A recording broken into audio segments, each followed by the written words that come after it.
ಏಕಾದಶಿ ಯಾಕೆ ಮಾಡಬೇಕು ಅನ್ನೋದು ನಿಮಗೆ ಗೊತ್ತಾ?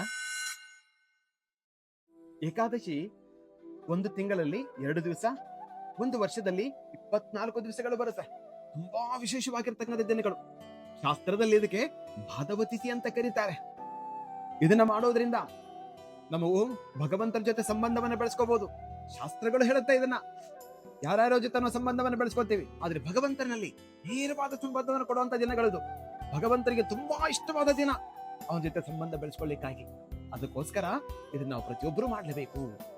ಹಾಗೂ ವೈಜ್ಞಾನಿಕವಾಗಿ ನೀವು ನೋಡೋದಾದ್ರೆ ವೈದ್ಯರು ಹೇಳ್ತಾರೆ 15 ದಿವಸಕ್ಕೆ ಒಂದು ಬಾರಿ ಉಪವಾಸವನ್ನು ಮಾಡಬೇಕು ಅಂತ ಹೇಳ್ತಾರೆ.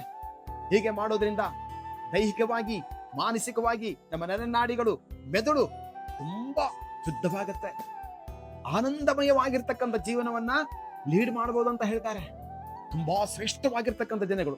ಅದಕ್ಕೋಸ್ಕರ ಇದನ್ನ ಪೂರ್ವದಲ್ಲಿ ನಮ್ಮ ಆಚಾರ್ಯರುಗಳು ಪರೀಕ್ಷಿಸಿ ಇದನ್ನ ಹೇಳಿದ್ದಾರೆ.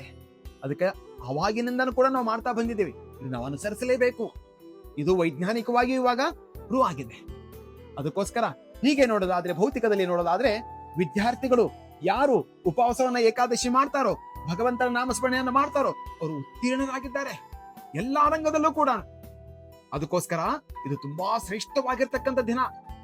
ನಾವು ಸಂಪೂರ್ಣ ಭೌತಿಕವಾಗಿ ಮತ್ತು ಆಧ್ಯಾತ್ಮಿಕವಾಗಿ ಲಾಭವನ್ನ ತಂದುಕೊಡೋದು. ಅದಕ್ಕೋಸ್ಕರ ಇದನ್ನ ನಾವೆಲ್ಲರೂ ಆಚರಿಸಬೇಕು. ಇದನ್ನ ಹೇಗೆ ಆಚರಿಸಬೇಕು ಮುಂದೆ ನೋಡೋಣ. ಹರೇ ಕೃಷ್ಣ.